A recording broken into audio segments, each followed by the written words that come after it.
बिहार के एक छोटे से गांव में कविता नाम की एक गरीब लड़की रहती थी। उसके पिता रिक्शा चलाते थे और मां बीमार रहती थीं।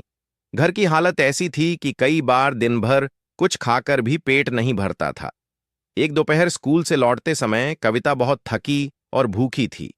धूप तेज थी और कदम लड़खड़ा रहे थे।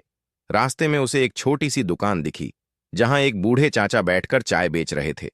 कविता ने हिम्मत जुटाकर कहा, चाचा, अगर एक गिलास पानी मिल जाए तो।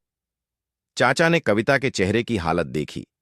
बिना कुछ कहे वे भीतर गए और एक गरम रोटी और सब्जी का छोटा सा प्लेट लेकर आए। कविता घबरा गई। चाचा, मेरे पास पैसे नहीं हैं।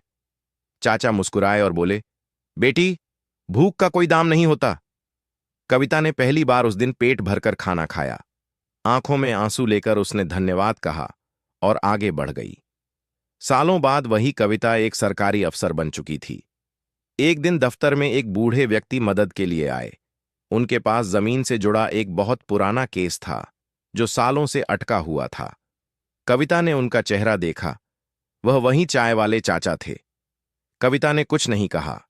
पूरी ईमानदारी से कागज देखे, नियमों के अनुसार काम किया और कुछ ही दिनों में उनका केस हल हो गया। जब चाचा ने धन्यवाद कहा और पूछा, बेटी, मैं तुम्हारा एहसान कैसे चुकाऊं?